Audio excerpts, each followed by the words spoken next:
Bueno, estamos de regreso y aquí todo el mundo está pensando en fútbol, ya nadie quiere hablar de política, pero tenemos que hablar un Es poquito algo de que no se puede política, pasar. ¿no? Debemos hablar un poco de política. Javier Bravo, Fernando Velázquez, gracias por estar acá. Sé que tuvieron que dejar el partido y unas pizzas ahí, pero bueno, no nos tardamos mucho, ¿no? Va a ser corto y sintetizado El tema, un tema, lo hemos tocado varias veces, pero esta semana tuvo variables importantes por la aparición de la Comisión de los Derechos Humanos, que es el de la violencia en las escuelas, la violencia sexual y la respuesta que se ha venido dando mucho más rápida que la que hemos visto en otros temas como la violencia de género por parte de las instancias estatales. Bueno, han tomado mucha notoriedad, se han animado finalmente a hablar, padres de familia más activos, niños que se atreven finalmente a comunicar a sus padres. No es un tema fácil para ellos. Quien es víctima de una violación sexual, pues evidentemente es alguna experiencia casi traumática, y estos finalmente están empujando finalmente las denuncias, y esto empuja también una acción por parte de la autoridad. Lo peculiar en esta semana, pues finalmente fue que están empezando a trabajar la SEG, luego de estos casos en los que hubo evidentes omisiones y evidentes faltas de parte de profesores, directivos, delegados y supervisores, pues finalmente están dando un golpe de timón a este tema. Y vamos, de manera paralela, lo que es la Procuraduría de los Derechos Humanos, pues también está empezando a emitir recomendaciones, digamos, podríamos calificar un poco a destiempo, pero al final de cuentas actuando. Me parece que también en esto quien está quedando todavía como con un actuar muy lento, quien todavía parece que no ha podido ponerle celeridad y eficacia al tema, es la Procuraduría de Justicia, en el sentido del encarpetamiento de los delitos, la tipificación de los mismos, y las diligencias que también tienen que empezar a realizar. Siguen finalmente habiendo denuncias en el sentido de la actuación de los ministerios públicos, finalmente darle celeridad a la comparecencia de quienes son inculpados por acoso sexual. Bueno, la famosa justicia rápida y expedita. Pronta y expedita, ¿no? sí, Pronta y expedita. Me parece a mí increíble, como mencionas, si la Secretaría de Educación de Guanajuato está actuando a destiempo. Es como si apenas con estos casos que han pasado como por racha en Guanajuato, se esté descubriendo el velo, la Secretaría ya esté viendo o apenas esté reconociendo los casos que de manera sistemática ya han ocurrido años atrás, y este año no es la excepción. Esta semana dábamos a conocer el caso en Irapuato, en la primaria Alicia García, donde 12 niños pues presuntamente fueron violados por un profesor, el cual sigue libre. Hasta ahora la Procuraduría de Justicia lo único que ha hecho es emitir una orden de restricción para que este profesor no se acerque, pero creo que también está quedando mucho a deber estas instancias de procuración de justicia. Los padres de familia dicen, bueno, es que está la denuncia, pero el profesor sigue libre, no es ni siquiera que lo estén buscando. Ellos no lo entienden. Exactamente. No fueron violaciones, fueron abusos de otro tipo, tocamientos, etcétera. Bueno, depende mucho de la interpretación y depende mucho de los nuevos marcos legales, porque lo que hasta hace no mucho no era un tipo de delito, ahora lo es, ¿no? Y también no tenemos ministerios públicos muy actualizados en ese tema. Hay convenios internacionales en materia de defensa de los derechos de los niños y de las mujeres que ya retoman las cosas de manera distinta. La propia posición jerárquica del profesor frente a un grupo, su ascendiente moral, sí, lo vuelve más responsable cuando comete una falla de este tipo, ¿no? O una falta. Bueno, yo veo que la Secretaría de Educación de Guanajuato, después de un pasmo inicial y de una absoluta falta de enfoque del problema, porque ahora sabemos que el documento que se conoció de los 24 casos de 2010 a 2014, pues era un documento interno, pero ese documento no pareció dar lugar a una estrategia o a una política, ¿no? Fue hasta que se dieron denuncias de las víctimas que empezó a preocupar el tema. Yo sí reconocería que fue más rápido el aprendizaje de Eusebio Vega que el de otras instancias gubernamentales, que se tardó un par de semanas quizás en reaccionar, pero después de eso adoptó una línea, dijo cero tolerancia, y la ha venido aplicando. Le surgen nuevos casos, contra lo que él mismo señaló un día en una entrevista como un poco ironizando sobre la vorágine de violaciones, ese fue el término que usó, como si los medios estuvieran un poco cebándose en el asunto.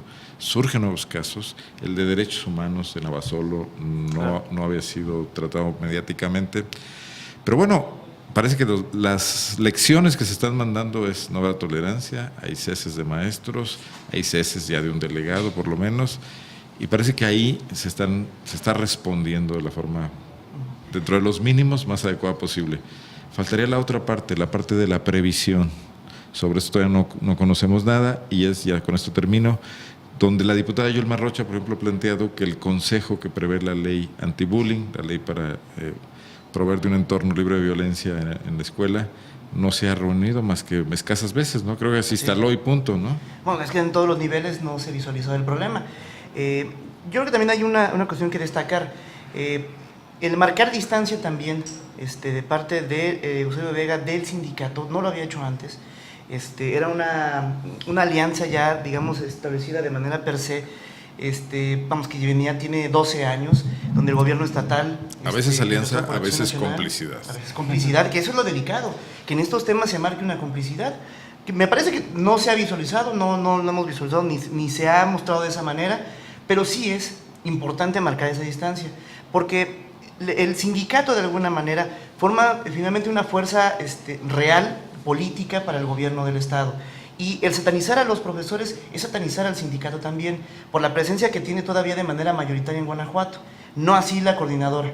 ¿Qué es lo que sucede? Que vamos, lo hemos visto que en este fenómeno que cunde a veces en las escuelas, donde hay visos de abuso sexual por parte de profesores, pues hay un mecanismo de complicidad que también recae en la posición que tiene cada uno de los docentes, incluyendo al director, dentro del sindicato. Vamos, ese mecanismo de complicidad también merece una intervención por parte del Sindicato Nacional. Entonces, el marcar una distancia entre el patrón, que en este caso que ya no lo es, que ya no lo va a hacer por la última reforma educativa, pero lo era, la Secretaría de Educación de Guanajuato, sobre los profesores, fungía como el patrón. Entonces, el mostrar una alianza ya preconstruida, políticamente hablando, entre la Secretaría de Educación de Guanajuato y el sindicato, concretamente las secciones 13 y 45 que establecen en Guanajuato, pues también da lugar a muchas suspicacias.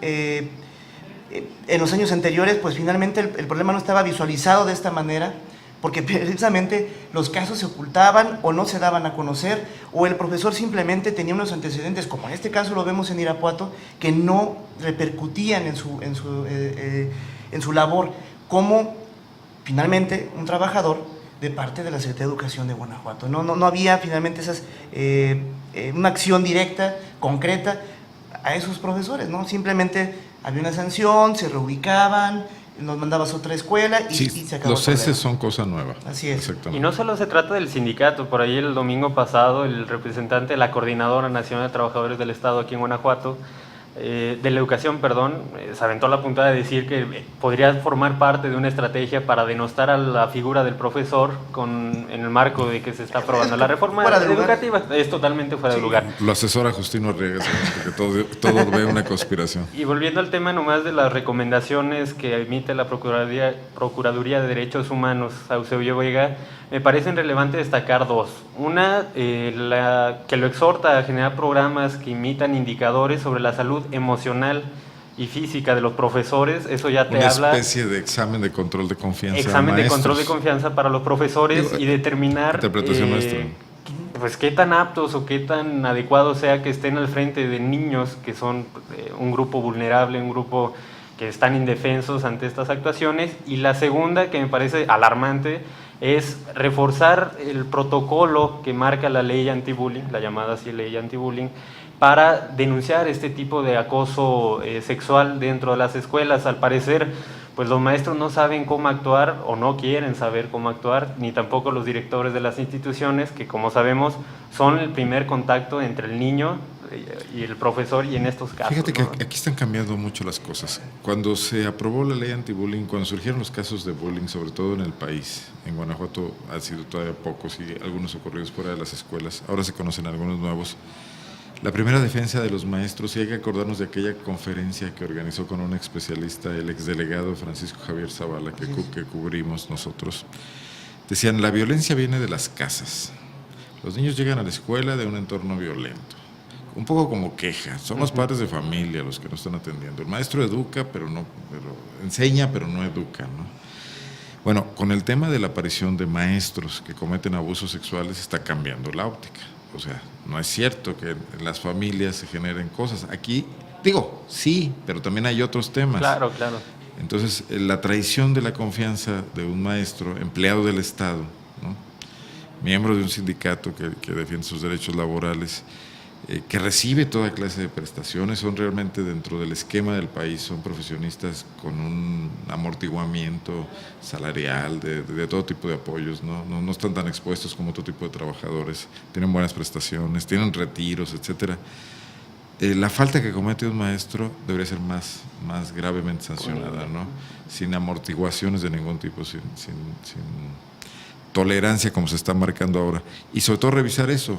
Las escuelas también no están libres del todo de la violencia, porque también los maestros han tenido una responsabilidad en ello. Algunos de ellos, hay que ser precisos. Sí. Pero el tema hacia adelante es cómo evitarlo. Sí, veamos la familia, pero también veamos el entorno escolar. Me parece que en ese sentido la recomendación que tú mencionas de Gustavo Rodríguez toca un punto. Ojalá, y hay que estar pendientes cómo se instrumenta. Digo, no es sencillo, no, la recomendación no dice cómo, habrá que recurrir a especialistas, experiencias en otras partes, para que la Secretaría le destine a eso recursos, decisiones, recurso humano también, ¿no? Pero bueno, ahí también va a recaer también la postura del Sindicato Nacional. Bueno, no me quiero imaginar si ahora les impones un examen de control de confianza, vamos a decirlo así, vamos a catalogarlo, si se mostró reticente a finalmente la evaluación magisterial, que recae finalmente en su desempeño, en sus actitudes como educador, en sus conocimientos generales. Ahora que se les trate de colocar una especie de evaluación psicométrica, digámoslo así, vamos a ver qué reacción. Me parece que sería interesante. Yo creo que el momento está para que el sindicato también lo entienda y no ponga obstáculos. Exactamente. El momento político... Políticamente se requiere. Pero además el momento político del sindicato no es el mejor, después de la caída del Bester Gordillo por una acción del Estado drástica. Así es.